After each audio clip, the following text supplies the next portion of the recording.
warahmatullahi wabarakatuh.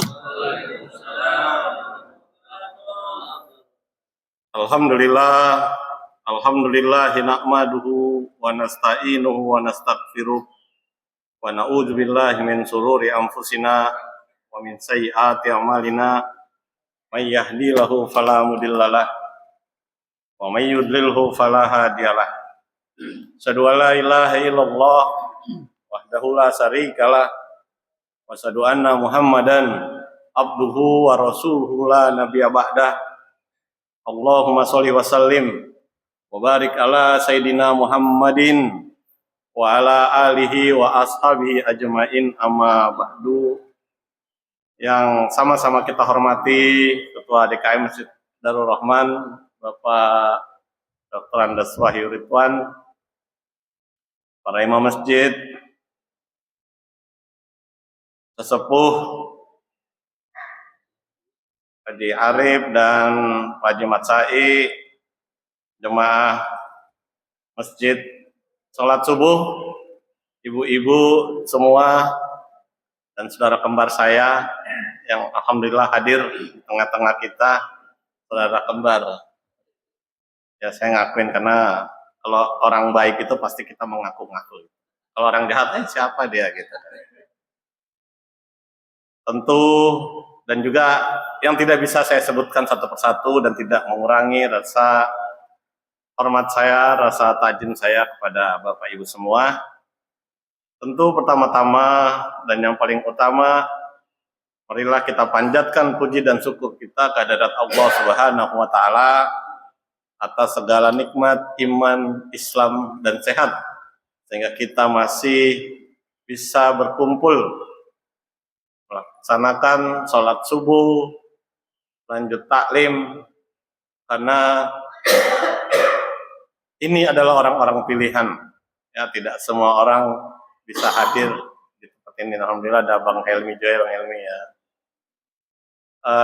Sholawat beserta salam tak lupa tercurah kepada junjungan kita Nabi besar Muhammad Sallallahu Alaihi Wasallam beserta keluarga, para sahabat, juga para pengikutnya hingga akhir zaman. Jemaah sholat subuh yang berbahagia, tentu ya kita harus bahagia dulu untuk hadir di sini ya. Kalau marah-marah nggak mungkin hadir di tempat ini kan. Tapi ya Rasulullah mengajarkan kalau kita marah ya datang ke masjid. Kalau susah datang ke masjid. Ya, jadi kebanyakan orang kalau susah ngadu-ngadu ke masjid, ke Allah gitu ya. Kiraan senang kadang lupa. Mudah-mudahan bukan kita semua ya. Kita walaupun keadaan senang, susah, tetap ingat sama Allah. Nah, pagi ini saya diminta untuk sharing-sharing ya. Saya kalau berceramah itu nggak berani ceramain orangnya, tapi sharing apa yang saya ketahui, karena pengetahuan manusia itu terbatas ya. Jadi pagi ini saya mencoba berbicara tentang bagaimana menjadi orang baik gitu ya. Tentu semua orang berharap menjadi orang baik gitu ya. Walaupun orang tua itu ya profesinya menurut di mata manusia itu jahat ya. Tapi dia berharap kamu jangan ikutin saya gitu kan. Kamu jadi orang baik. Maka baik itu di pandangan manusia itu relatif. Ya, tapi bagaimana kita baik di pandangan, bukan hanya di pandangan manusia, tapi juga di pandangan Allah Subhanahu wa Ta'ala. Lebih-lebih di pandangan Allah ya. Ya, bahkan ada kisah juga seorang pelacur, seorang pembunuh di pandangan manusia, tapi di pandangan Allah mulia gitu ya. Ya, karena pandangan manusia itu terbatas yang kita lihat. Ini. Sekarang Pak Wahyu ada di sini ya. Orang yang sholat itu baik gitu ya, tapi kan sebenarnya belum tentu. Saya juga gitu kan, pakaiannya gamis gini, wah belum tentu, karena Bapak Ibu hanya lihat secara subjektif aja, lihat terlihat aja, tapi sehari-harinya ngapain? Jangan-jangan ini megang batu akik gitu, jadi wah gitu kan. Di pandangan manusia baik, tapi di pandangan Allah kan tidak baik. Ya tentu semua orang berharap kita menjadi orang baik itu bukan hanya ya dipandang manusia menjadi orang-orang terhormat, tapi hati kita tuh enak deh, tenang, ya mau ngapain tenang gitu ya. Tapi coba menjadi orang tidak baik, ya misal seorang koruptor, ya kan duitnya banyak tapi hatinya tidak tenang kan.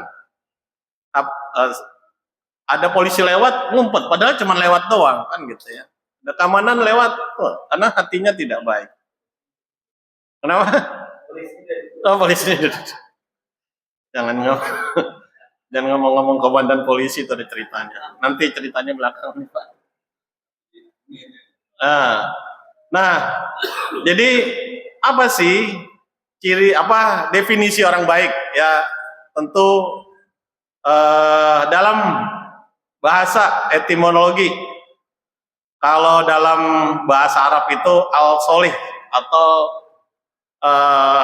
al-khair, ya khair gitu ya.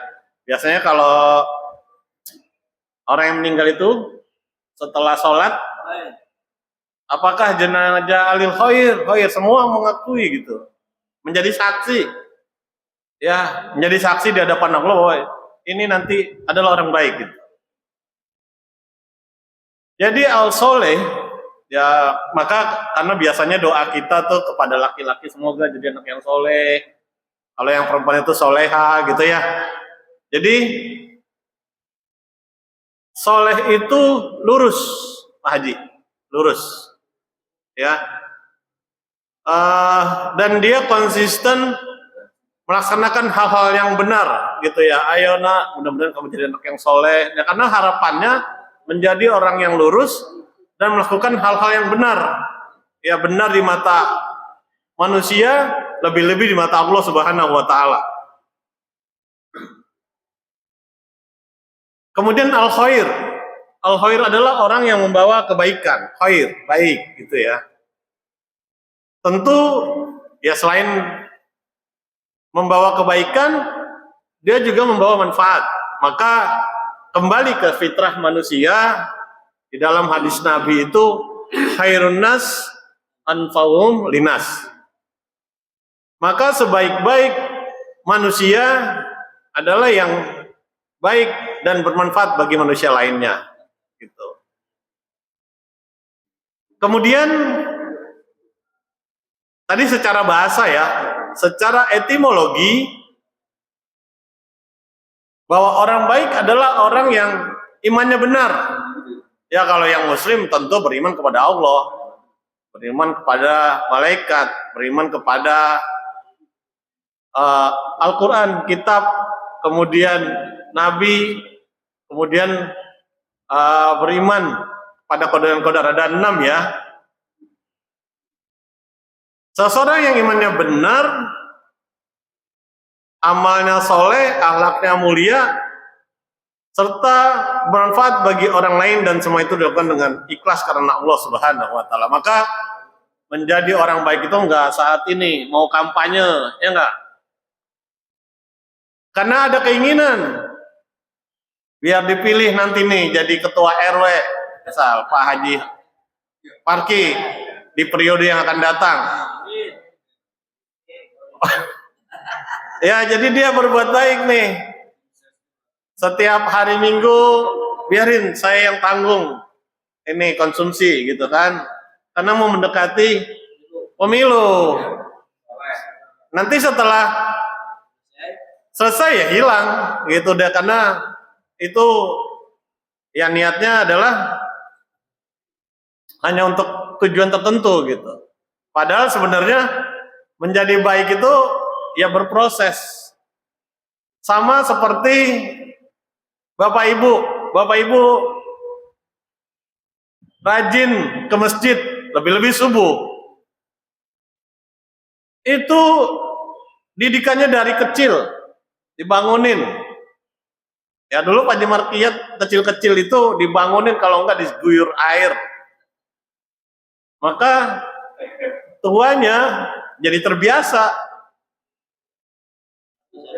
Nah, iya masih muda, ya maksudnya nanti yang akan datang terus. Muda wama, konsisten.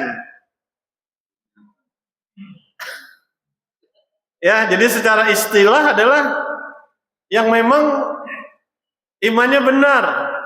Kemudian akhlaknya, ya berbicara akhlak itu perilaku. Karena itu harus konsisten, tidak bisa tiba-tiba orang itu menjadi baik. Berproses. Ya, kita lebih baik menasehati orang yang jahat menjadi baik daripada orang baik menjadi jahat, karena dia udah pernah baik gitu. Nah, kemudian di dalam Al-Quran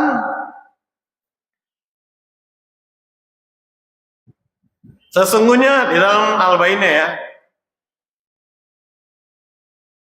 sesungguhnya orang-orang yang beriman dan mengerjakan amal soleh, mereka itu adalah sebaik-baik makhluk. Nah, ayat ini menjelaskan bahwa iman dan soleh adalah dua ciri orang baik. Lalu bagaimana ciri-ciri orang baik? Ya, beberapa ciri orang baik antara lain tentu tadi tujuan menjadi baik adalah bagaimana kita bermanfaat menjadi manusia lainnya. Ya, baik di hadapan manusia, lebih-lebih di hadapan Allah Subhanahu wa taala. Tentu kalau kita fokus kebaikan yang akan mendapatkan pahala. Nah, ciri yang pertama adalah beriman dan bertakwa kepada Allah Subhanahu wa taala. Jadi orang yang baik itu ya dia akan memiliki keimanan dan bertakwa. Takwa itu ya melaksanakan hal yang diperintah oleh Allah Subhanahu wa taala dan menjauhi larangannya. Kemudian yang kedua, ikhlas. Nah, berkonteks ikhlas itu ya tidak hanya kata-kata, tapi lebih kepada apa yang dilakukan. Itu tidak perlu diingat-ingat. Kalau ingat zaman Pak Kiai Zainuddin MZ, ikhlas itu apa yang sudah kita tinggalkan kita nggak usah tengok lagi, gitu. Biarin aja, karena sudah lewat gitu ya. Nah, di dalam Quran surat Al-Baqarah ayat 5, Allah tidak menilai banyaknya amal. Ya, ini ikhlas. Karena kalau kita menghitung amal, ini kebaikan kalau udah usia 40 tahun, ya mungkin dipanggil 60 tahun masih ada selisih lah. 60 tahun. Padahal kita nggak tahu amal yang kita lakukan itu diterima atau tidak gitu. Maka ya kita kerjakan aja, urusan terima atau tidak ya itu urusan Allah. Jangan juga kita yang mengklaim wah kamu masuk surga, kamu masuk neraka gitu. Ya karena surga dan neraka itu hanya punya Allah. Gaib. Ya kita yakin aja gitu kan. Sama seperti Bapak Ibu dulu punya anak kecil. Ya kan? Pada saat belum jalan dilatih jalan kan? Terus dilatih gitu.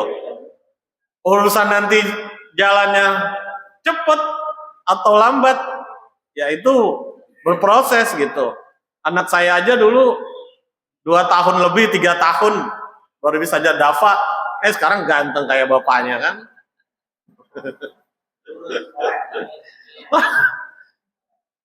Iya dulu 3 tahun kalau nggak salah tuh itu jalannya ngesot gini Pak. Gitu saya juga nggak nyangka ya Allah gitu sempet ini juga ini, ya pastilah sebagai orang tua melihat anaknya seperti itu pasti sedih kan ya tapi kita berusaha gitu kan yakin saya nggak taunya seperti ini tuh yang biasa jadi MC Ramadan gantung kayak bapaknya ya kita bersyukur gitu jadi berbicara tentang ibadah ya laksanakan aja amal ngasih orang membantu orang itu ya kadang kita udah berbuat baik masih salah ya Pak Indra ya udah sombong banget baru punya duit goceng aja lagi misal kita itu pendapat manusia tapi biar aja ikhlas tapi jangan juga saya ikhlas loh saya ikhlas ya nggak begitu ya pokoknya nggak usah apa yang sudah kita keluarkan itu nggak usah diingat-ingat Allah tidak menilai banyaknya amal tapi keikhlasan dalam amal di dalam Quran surat Al-Bayyinah padahal mereka tidak disuruh kecuali supaya menyembah Allah dengan ikhlas menaatinya dalam menjalankan agama yang lurus. Nah, saya yakin semua kan belum pernah melihat Allah kan, termasuk saya. Seperti apa gitu kan? Tapi karena kita percaya surga dan neraka, siapa yang berbuat baik ya balasannya surga, siapa yang berbuat jahat balasannya neraka, maka kita tetap yakin menyembah Allah gitu. Karena penguasa seluruh alam ini adalah Allah Subhanahu wa taala. Nah, jangankan ke Allah, kita ke manusia, misal saya mau mendapatkan surat keterangan tidak mampu dari Pak Guntur, ya Pak Guntur, Pak RT nih. Ya saya juga RT Guntur. Itu pasti orang baik di hadapan kita. Pak Guntur, saya cium tangan gitu kan. Atau Pak Didin gitu, Pak RT. Karena kita lagi butuh. Lagi butuh. Nah, setelah kita dapatkan, ya belum tentu nanti ketemu begitu lagi. Itu sifatnya manusia gitu ya. Nah memang untuk menjadi orang baik itu tidak gampang karena kita ada yang menggoda.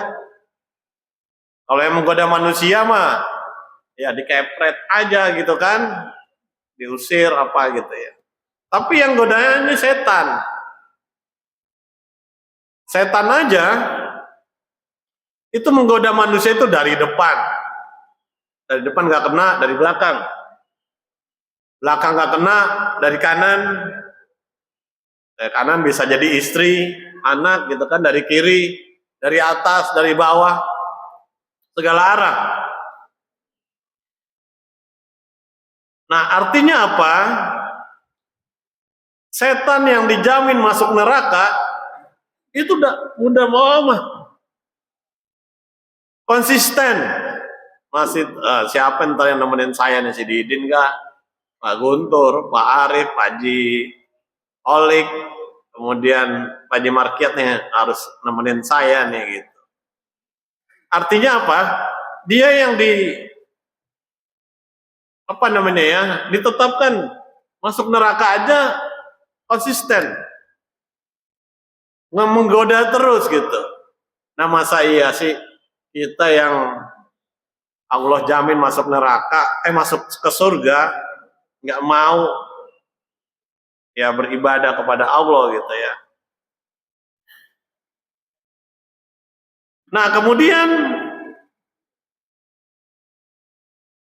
orang yang baik ya hendaklah ya kita berakhlak mulia.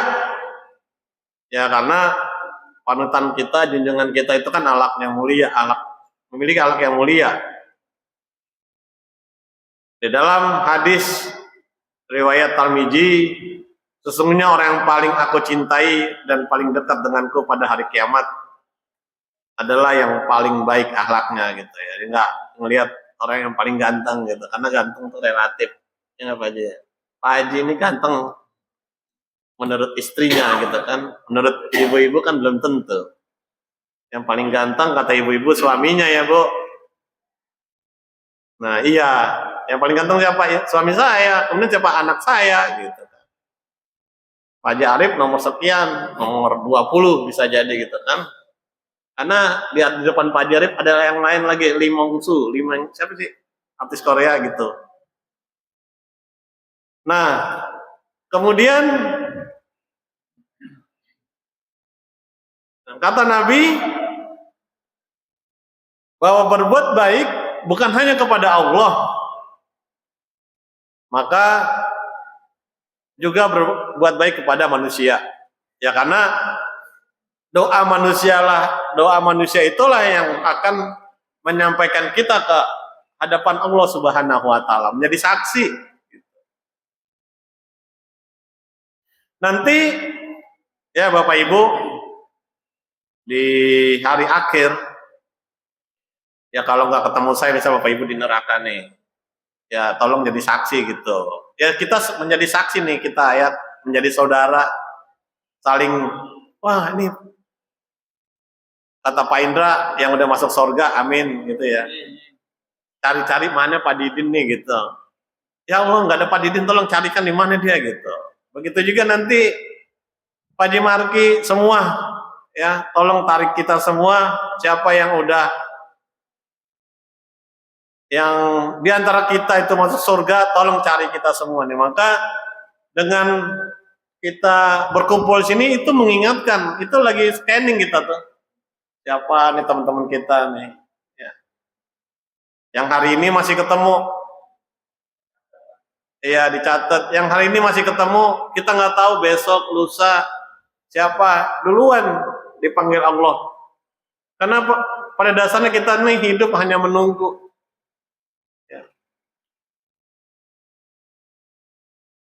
Kemudian orang baik itu konsisten, ya bukan hanya tadi Pak Haji mau jadi RW, Pak Haji baik gitu, harus terus menerus ya. Maka Allah mencintai orang amalan yang terus menerus konsisten, termasuk sedekah tiap hari, ya jangan hari ini 1 juta, nanti 5 tahun baru sedekah lagi gitu.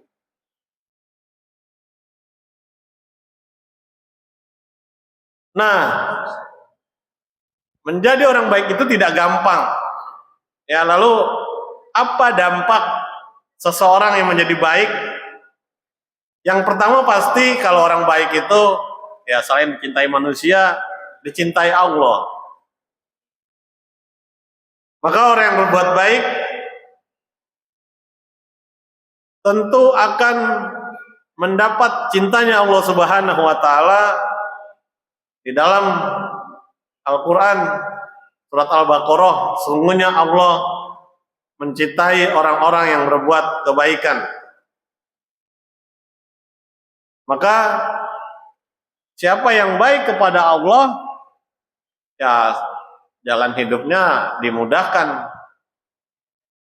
Wa may yattaqillah, ya baik itu kan ininya takwa ya. Wa may yattaqillah yaj'al makhraja wa yarzuqhu min haitsu la yahtasib.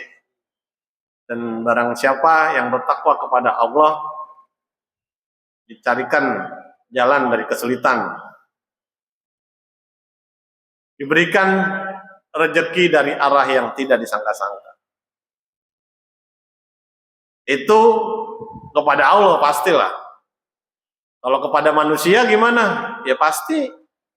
Kalau siapa orang yang baik, ya dia akan baik. Tapi ada juga sih, kita udah berbuat baik, ya belum tentu balasannya baik. Itulah sifat manusia. Ada sesuatu, ada butuhnya, pada saat belum dapat ya dikejar terus gitu, tapi setelah udah dapat ya, sama mungkin kayak saya gitu ya, dulu ngejar-ngejar istri saya gitu ya, ini cerita saya ya. Setelah udah dapet ya udah, ya gimana udah dapet, terbatas ininya manusia kan gitu. Dulu tiada hari tanpa kamu, Fred gitu kan. Sekarang bodo amat gitu. Ya, ya itu sifatnya manusia gitu ya. Mungkin Bapak Ibu ada yang merasa juga kali ya. Apalagi udah tua-tua gini, bau kemiri, bau remason gitu kan. Terus lakinya bokeh, ya udahlah. Kemudian dampak ya mendapatkan kepercayaan dan cinta manusia. Maka kalau orang baik biasanya ya baik itu kan subjektif ya, relatif. Baik dalam hal apa? Misal jabatan, itu kan kebaikan juga. Ya orang yang punya jabatan pasti selalu Pak monggo gitu. Itu kadang lebay gitu. Ya biasa aja. Mending kayak kita bermasyarakat di masjid. Di masjid itu nggak mandang pejabat, ya padang ya. Nggak mandang rakyat, pokoknya masuk masjid siapa yang duluan di depan gitu. Jangan mentang-mentang karena dia ketua RW, ketua RT datang belakangan, ayo Pak RT, Pak RT depan. Ya udah kalau udah masuk masyarakat masjid itu ya siapa yang duluan di depan. Tapi wayanya ya, tapi ya, namanya kehidupan manusia itu ya itu kalau orang baik itu ya mendapat kepercayaan dan cintanya Allah. Itu ya, di dunia aja dihormati, lebih-lebih nanti di akhirat. Kemudian yang ketiga, dampak menjadi orang yang baik, hati jadi tenang. Ya. Kan nih saya lihat nih hatinya tenang semua nih, nggak ada yang gelisah lihat jam atau tuh. Apalagi saya ngelihat Bang Helmi itu hari ini tenang banget ya Bang. Berarti Bang Helmi itu hatinya lagi tenang ya Bang Helmi ya.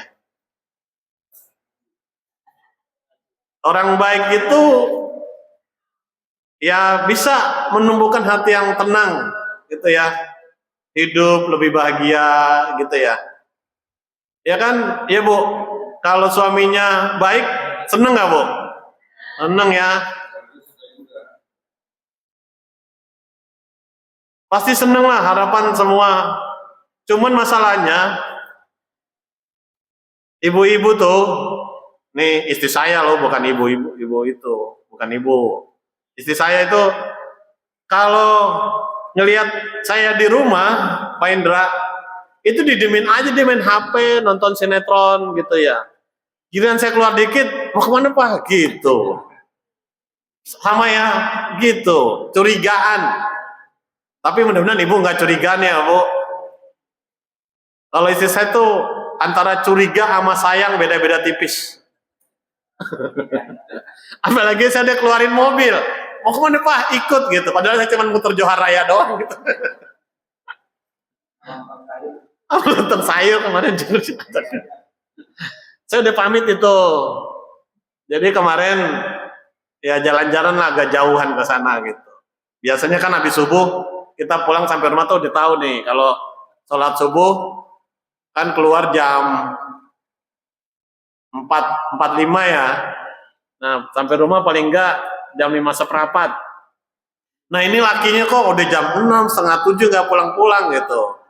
Ini kemana nih? Nah kalau saya jujur, tapi ada bapak-bapak yang nggak jujur, nggak ngasih tahu. Kemana kamu gitu? Sampai sekarang masih saya simpan rahasianya.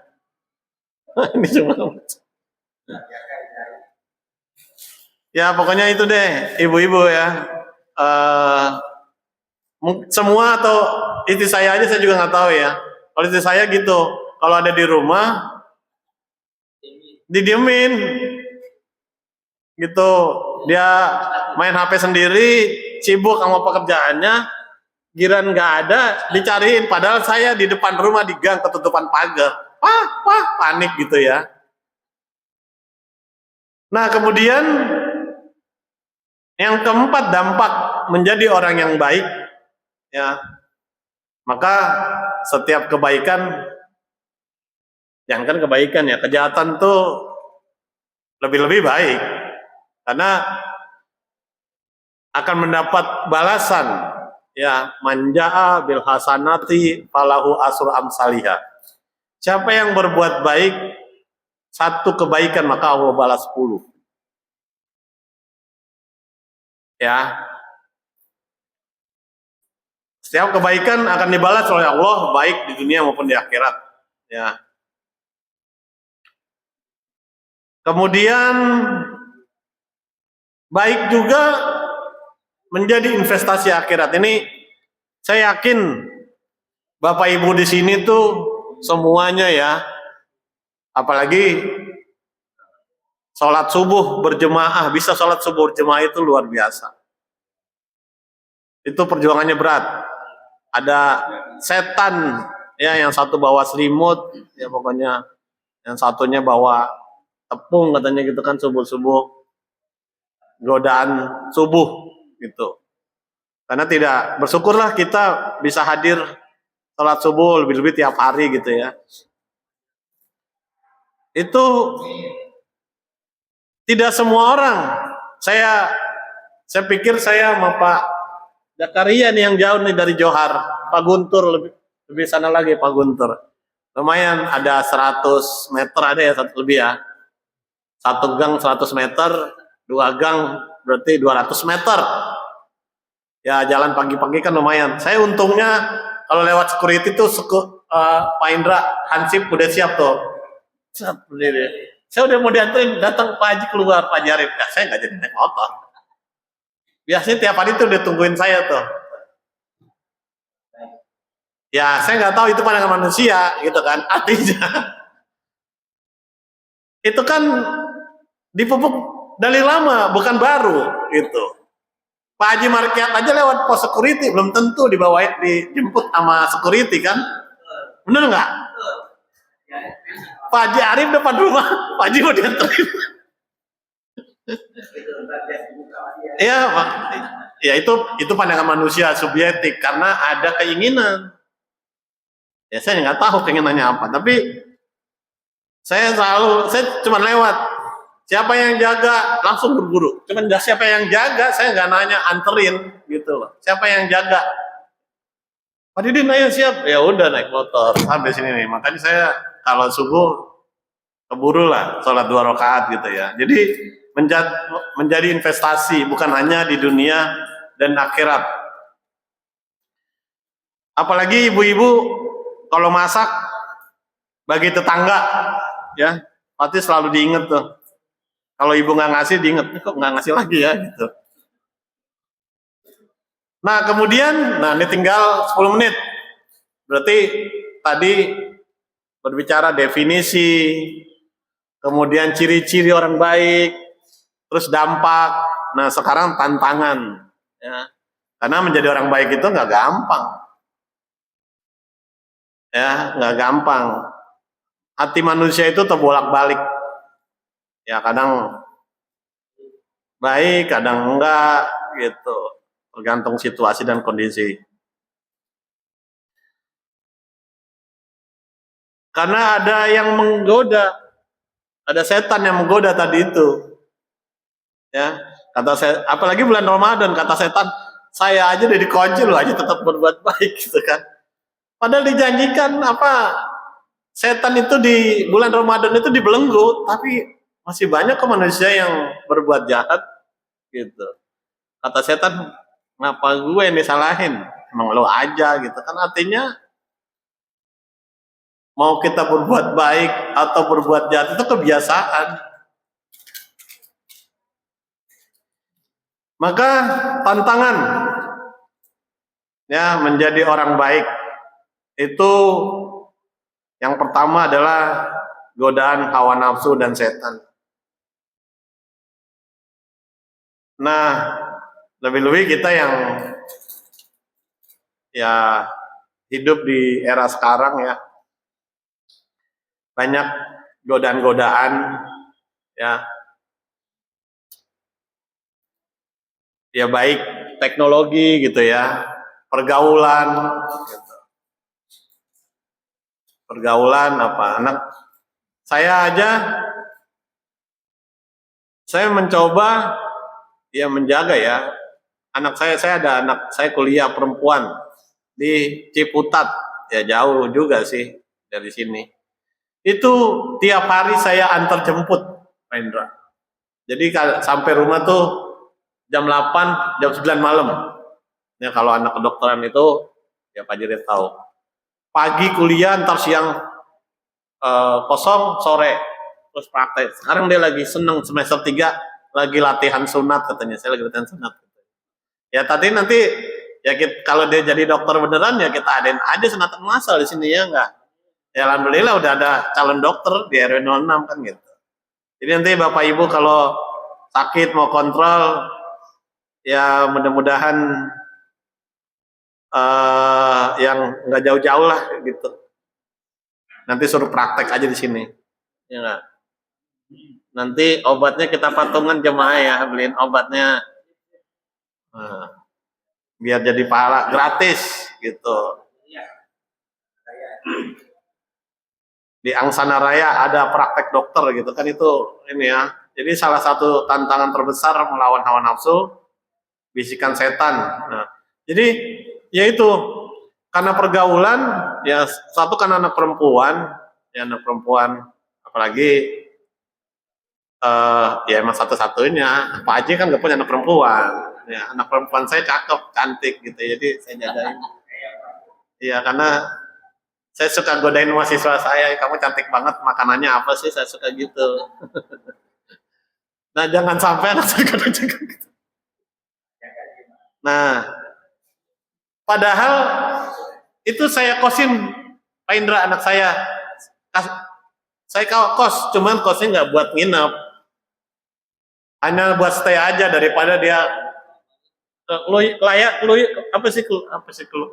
keluyuran, susah banget ngomong keluyuran di kosan sini, kan kita nggak tahu gitu ya, kita tinggal. Jadi saya makanya subuh itu saya kalau jadi imam itu wiridnya sebentar Pak. Iya, ya pokoknya yang penting ada kulhu, al-falak, nas, terus ayat kursi sama subhanallah alhamdulillah gitu. Selesai doa udah. Karena jam 5:15 tuh harus udah jalan. Saya antar ke Ciputat, kebetulan lebih pendek, ada tol sini kan. Tol Andara, tapi emang biayanya mahal 28.000. Saya untuk biaya tol aja udah habis mungkin 100.000 kali ya tol tiap hari itu. Jadi kalau 20 hari 100 dari 2 juta lah.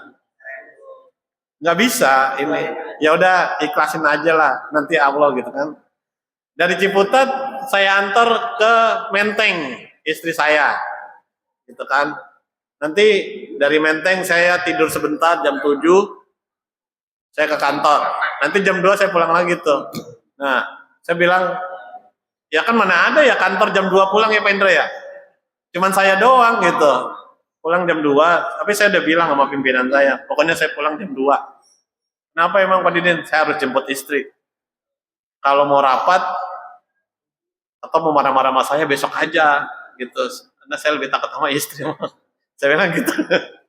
Ya udah pokoknya kalau rapat tuh udah jam 3. Udah jam 3 nih. Pak Didin mau pulang, mau jemput gitu tuh enaknya gitu. Tapi kan ada hal yang baik yang dilihat sama orang kan gitu, sehingga dimengerti gitu. Jangan kita udah dikasih toleransi tapi nggak bisa kerja. Nah, itu kan jadi penilaian juga gitu. Ya, jadi untuk menjadi orang baik itu nggak gampang ya, hawa nafsu. Apalagi hidup di dunia itu, wah, maunya ini terus gitu ya, dan juga godaan setan. Setan mengalir dalam tubuh anak Adam seperti aliran darah ya. ini maka kita di kata apa ya, kalau hawa nafsunya yang nggak bisa terkendali maka puasa kan gitu, berhenti.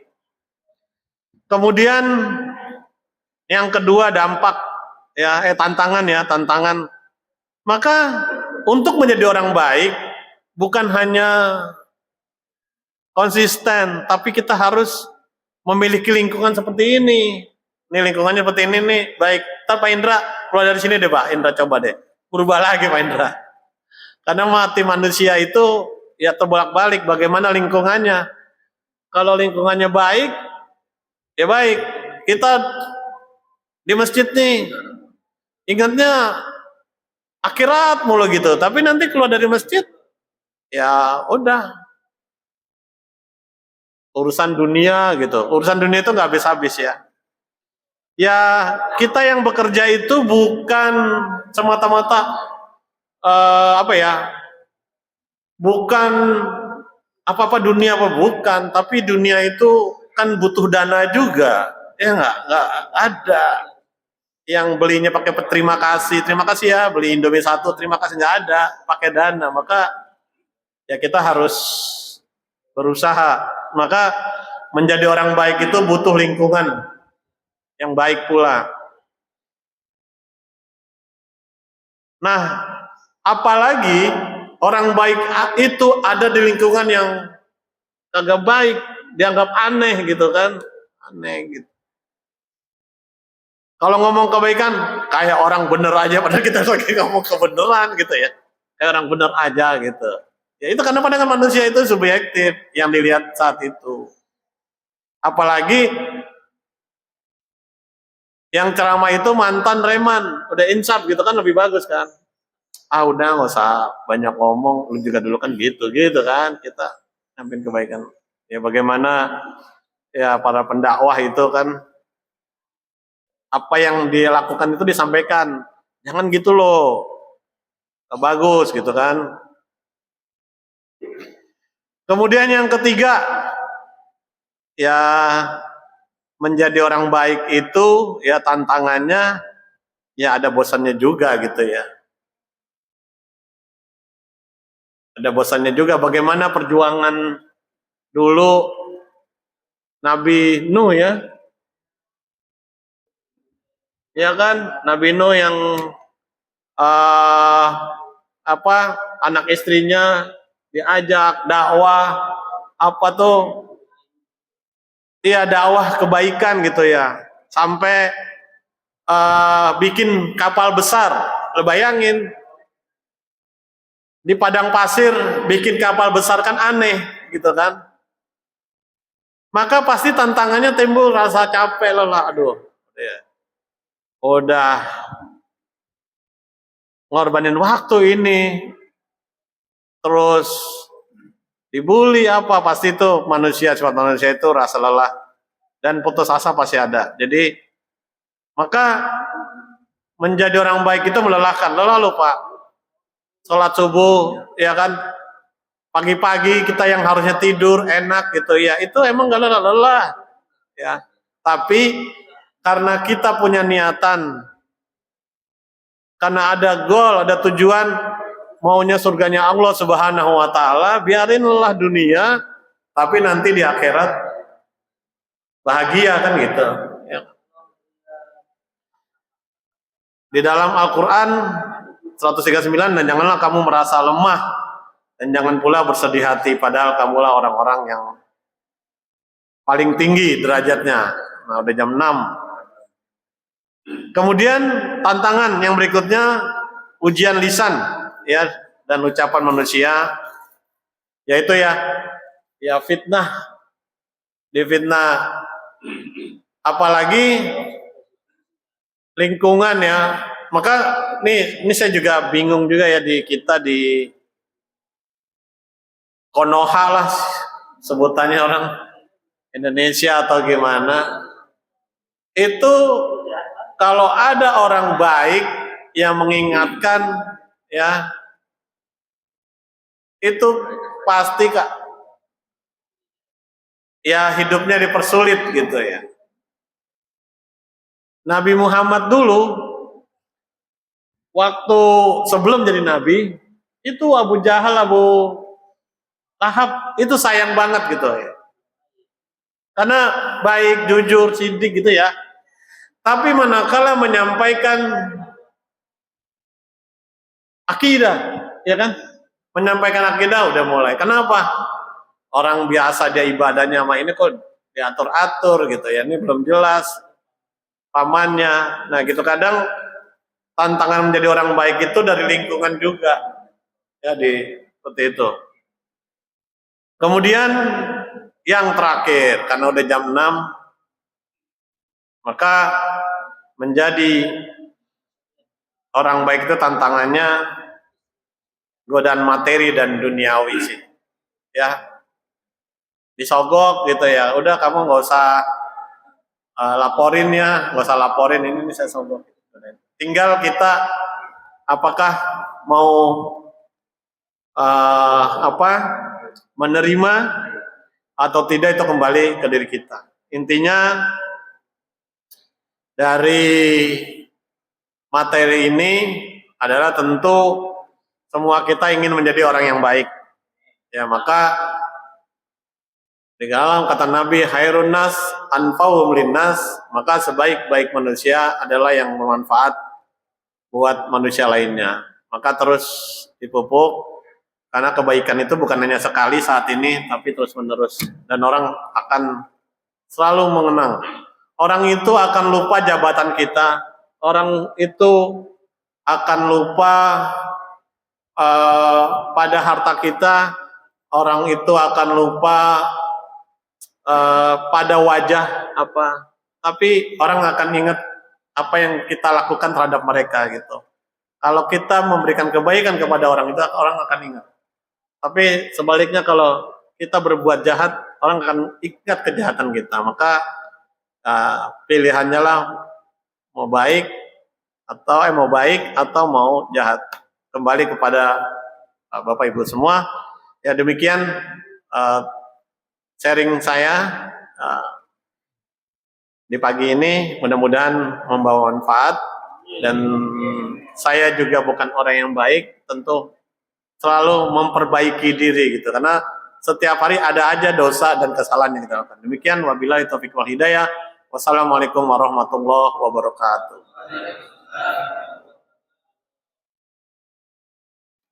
Assalamualaikum saudara kembar saya. Tuh kan saudara kembar. Amin. Alhamdulillah. Takbir. Alhamdulillah, kalau Pak Dokter memberikan kajian itu kan sebuah cerita yang memenuhi kebaikan. Nah, berkaitan dengan kebaikan yang tadi Pak Dokter sampaikan, bagaimana kita membangun sebuah kebaikan di dalam lingkungan yang kurang baik. Itu pertama. Terus yang kedua berkaitan dengan kebenaran merujuk ke anak yang soleh. Nah, kita kan berdoa selalu semoga anak kita menjadi anak yang soleh. Tetapi kadang-kadang ini perlu proses. Beda dengan Pak Guru Wahyu. Beliau sudah pengalaman di dalam membina, mengarahkan murid-muridnya. Sekarang bagaimana kita tetap istiqomah mendidik anak kita menjadi anak yang soleh, Pak Dokter. Dan bagaimana ke depan kalau makan sayur sudah kedepannya itu diajak, jangan cuma di-share. Kalau perlu satu ini ya. Waalaikumsalam warahmatullahi wabarakatuh. Tuh nanti mentionnya ke Pak Ketua juga ya. Tadi apa? Membangun lingkungan yang baik dalam lingkungan yang tidak baik gitu ya. Bersyukur Pak Haji. Yang pertama, tentu kalau kita mau berbicara kebaikan di lingkungan yang tidak baik, ya kita harus baik dulu lah dari diri sendiri kan. Gitu. Bagaimana kita mau merubah itu, sedangkan kita tidak berubah, sama aja. Udah nggak usah. Kita nasihatin orang yang mabok, kita mabok. Udah lu jangan banyak bacot gitu kan, gituin. Lu aja masih minum gitu kan. Ya jadi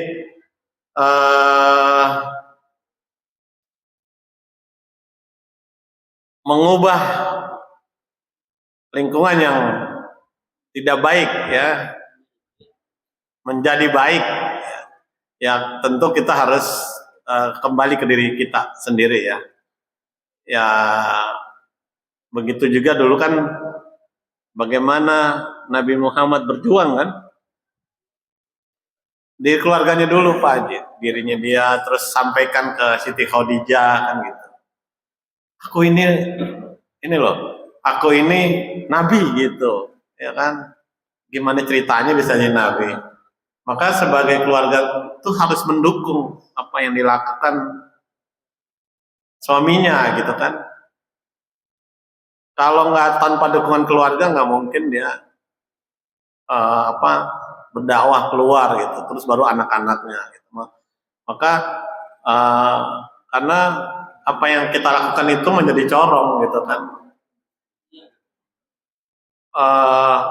Dia akan melihat kamu mau nasihati saya, orang keluarga lo aja kagak gablek misalnya gitu ya bahasanya gitu, kagak beres, anak lo aja gini gitu.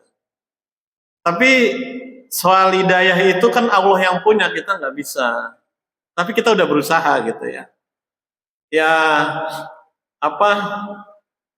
Jadi diri sendiri dulu Pak Haji. Ya kalau di dalam apa Al-Quran itu surat Ar-Ra'd,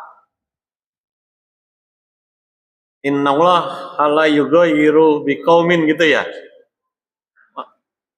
Hatta yughayyiru bi anfusihim gitu kan, pokoknya ayatnya sungguhnya Allah tidak akan mengubah suatu kaum kalau kaum itu tidak bisa merubah diri sendiri gitu. Jadi bagaimana kita mengubah lingkungan tidak baik kalau kita sendiri bukan ya tidak menjadi teladan gitu. Harus ada indikator baik itu seperti apa gitu. Yang kedua, ada indikator kebaikan. Teladan kebaikan itu Rasulullah SAW kan gitu. Maka ya apa yang kita katakan itu merujuk pada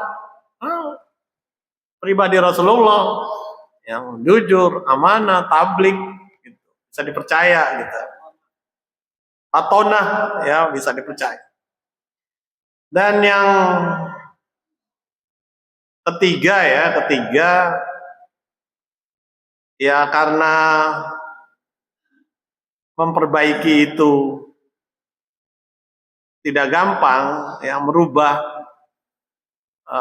agent of change, wah gila, agent of change, agen perubahan itu kan tidak gampang, maka harus butuh sifat sabar. Kalau yang emosional nggak bisa Pak Haji, yang ada kita ini karena lingkungan kita udah bagus nih, lingkungan RW bagus saya ini. Tapi coba Pak Haji tinggal di lingkungan yang ya di daerah Tangerang, Pasar Baru, kota itu empet, yang sebelahnya itu diskotik, ada namanya Mabes, Mangga Besar gitu ya. Nanti kalau teman-teman mau wisata rohani ke sana. Di Citarum. Itu tinggal di situ bagaimana? Lingkungannya seperti itu. Coba aja nasehatin orang di diskotik kayak apa. Ya. Kalau cuman pribadi nggak dilihat.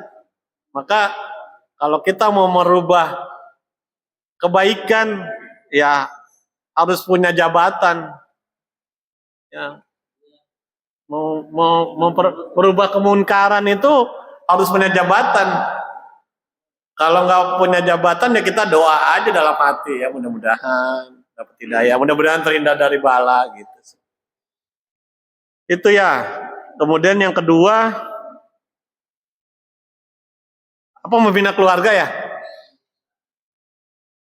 Hah? Oh, menjadi anak soleh. Ya kan bagaimana membentuk anak yang soleh? Ya saya juga nggak merasa, nggak tahu anak saya soleh apa enggak juga nggak tahu. Tahunya soleh, ya yang pertama tuh dari lahir. Kebiasaan Nabi itu kan diajanin gitu ya. ajanin, kemudian usia anak-anak diajak masjid, sholat. Ini kadang anak kita bawa anak kecil, mestinya kan sholat tuh dipegangin ya di samping gini ya, nggak apa-apa, batal sholat juga nggak apa-apa lah tuh, mendidik anak gitu. Kadang bapaknya sholat khusyuk, anaknya keliaran, jadi mengganggu, sehingga diteriakin, wah jangan sholat, anak namanya dibentak sakit lah, takut lah. Jadi sebenarnya ya orang tua melindungi anaknya kan ya. Gitu. Saya dulu udah apa itu kan dari kecil saya gendong-gendong taruh di sini. Kalau dia jalan saya pegangin gitu, biarin dia sholat. Gitu.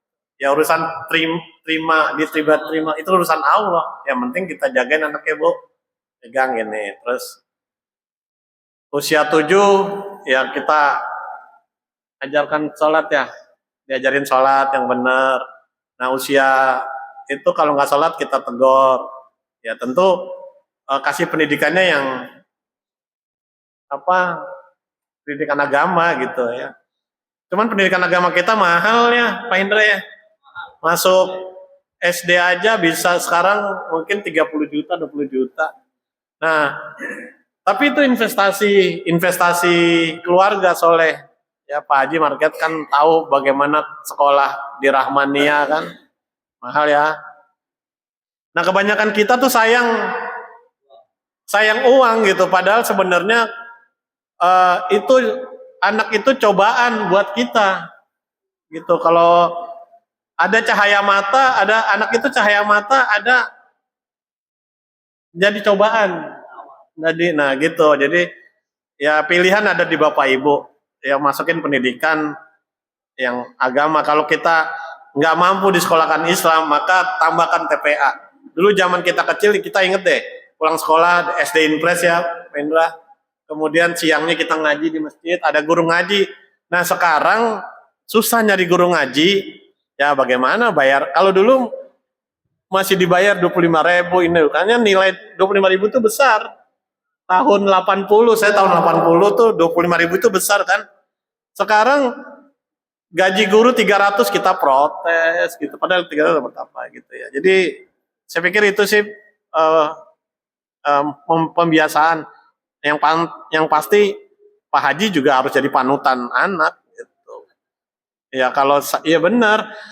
Nih bagaimana anak kita mau nurut ada di rumah ya. Kalau kita maghrib tuh kemana gitu nongkrong. Nah saya dulu membiasakan, pokoknya maghrib saya ada di rumah gitu. Udah. Ya mungkin itu sih Pak Haji. Ya alhamdulillah saat ini masih baik-baik aja saya gitu. Ya takut-takut juga kalau yang ngeri gitu nih. Apalagi anak udah pada dewasa. Oke, udah siang nih. Ya cukup ya. Bu, ada mau bertanya kan nggak Bu? Cukup ya Bu. Katanya mau besok Pak Jindang. Pak Wahyu. Alhamdulillah kita laksanakan bagian subuh pada hari ini. Alhamdulillah apa yang kita laksanakan pada Allah Subhanahu Wa Taala. Amin. Kita yang hadir beri kesehatan, sulit bertahan Allah Subhanahu Wa Taala. Sedikit informasi setelah pengajian ini kita akan menunggu saudara kita yang sakit, Bapak Haji Endang Yohana, pada Bapak Ibu yang ingin ikut silakan untuk doa penutup kami selanjutnya. Bismillahirrahmanirrahim. Assalamualaikum warahmatullahi wabarakatuh. Waalaikumsalam warahmatullahi wabarakatuh. Sebelum berdoa, izinkan saya menyampaikan sedikit informasi tentang yang tadi dibahas oleh Pak Haji. Alhamdulillah Bapak Ibu yang saya muliakan, betul yang dikatakan Pak Haji, lingkungan kita itu RW 06 termasuk 1 sampai 11 kondusif Bapak Ibu untuk pembinaan. Tapi keluar dari sini tidak jamin ya, karena di luar mungkin tantangannya. Kalau baca zaman dulu saya mengkaji di sini luar biasa Bapak Ibu, serem juga ya. ada yang narkoba sebelum terjadi di daerah. Sekarang alhamdulillah tidak sadar memang ditutup bisa ketahui. Yang jelas Bapak Ibu, kontribusi kita untuk lingkungan. Salah satunya mari masjid ini kita makmurkan. Kalau Bapak Ibu jariah pagi-pagi ada kotak itu, nanti kita bisa mendatangkan penceramah yang bagus, bisa juga mendatangkan guru ngaji yang bagus. Kadang-kadang saya sebagai pengurus DKM miris juga itu mencari ke arah situ itu dananya udah kurang. Karena harga itu adalah kualitas sebanding dengan yang kita berikan. Kalau Bapak Ibu belajar dari Masjid Jogokarya, mengapa bisa begitu? Memang masjid itu dikembalikan lagi ke jamaahnya gitu. Kalau jamaahnya itu care dengan masjid, insya Allah bisa. Dan ini salah satu pusat pembentukan peradaban di daerah ini. Kata-kata yang bijak dari pengurus Jogokarya, kita datang ke masjid ini bukan gratis. Kita harus mendanai diri kita sendiri. Jangan sampai disubsidi. Kalau bisa kita mensubsidi orang. Karena masjid ini harus dirawat, harus dibersihkan, karpetnya harus diganti, harus nyaman. Siapa yang harus kesedihan kita? Jadi kalau memang ingin lingkungan kita bagus, nggak usah jauh-jauh lah dari diri kita, kemudian masjid kita. Nanti lama-lama kemudian cara mendidik anak Pak Haji Marti memang kebiasaan. Kalau kita biasa nyumbang ke masjid dibawa anak dan kita yang masukin, dia tahu dia masukin. Jadi anak mungkin loh, saya disuruh masukin belajar. Kalau ada pengemis datang, dan kita yang masih kurang. Nah beberapa kali juga saya berdiri kemarin saya bawa anak saya ke Masjid Al-Akhir. Saya juga bawa ke masjid Kubah Emas. Semalam saya bawa ke masjid yang dilarang luar biasa, masjid Bapak Ibu gede banget. Itu salah satu upaya kita mendidik kebiasaan. Ya sampai hari ini anak saya masih di rumah, bingung juga. Saya belum sampai. Yang penting Di sekolah Pak, kami adakan kebiasaan pagi-pagi itu kita salaman, assalamualaikum. Setelah itu kumpul di lapangan, sholat doa. Walaupun doanya dari Allah, kemudian tadarus. Tapi setelah itu ngepek enggak? Ada yang ngepek, ada yang enggak. Itu yang penting berusaha kembalikan kepada Allah Subhanahu. Jangan sampai kita nanti ditanya di akhirat, kamu sudah berbuat apa? Cuci muka gitu. Jadi mari Bapak Ibu dimulai dari diri kita dan menyebar. Jadi kalau ada kezaliman di hati kita, Bapak Ibu diam saja dosa. Iya. Kalau ada anak bergerombol, apalagi kita di Jawa Barat, anak sekolah harus pulang jam 9, Bapak Ibu diamkan. Gak usah malah disengaja dikasih minum kopi segala macam dia nggak. Nah, jadi Bapak Ibu mohon ya ini dari pengurus masjid dukung program kita. Anak sekolah jam 9 balik ke rumah. Kecuali anak itu dibawa oleh orang tuanya dibimbing, lain lagi gitu kan. Ada kecualinya. Tapi model Pak Hasan mau jam 11 jam 12 kan bukan anak sekolah ya Pak. Anak sekolah, anak SD sampai SMA. Kalau kuliah lain lagi tersebut. Ya. Kalau Pak Hasan Alhamdulillah.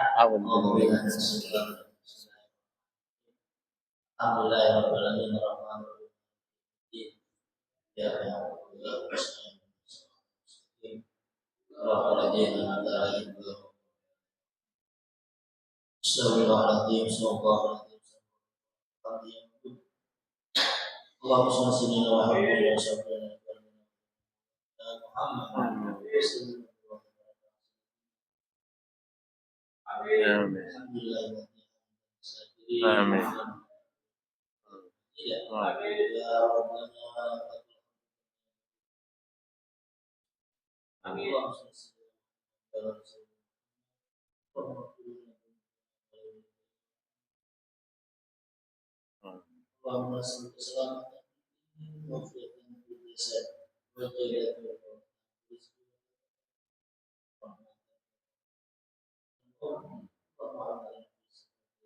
Amin.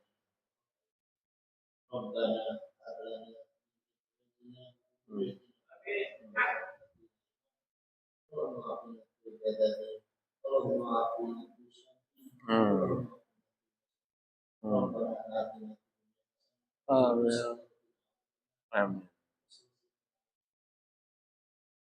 Hmm.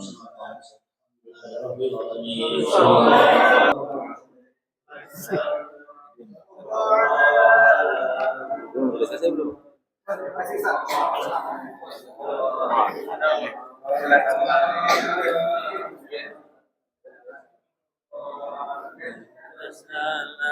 Sallallahu ala Muhammad sallallahu alaihi wasallam.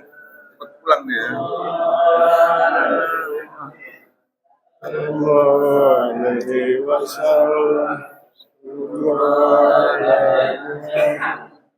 Sallallahu alaihi wasallam.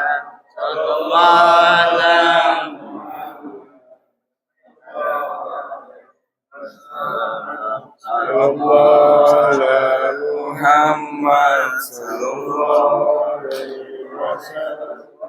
Sallallahu ala Muhammad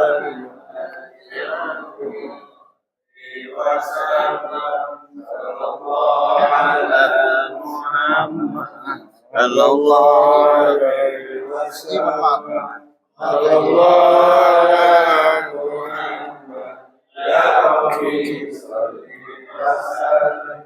Allahumma shalli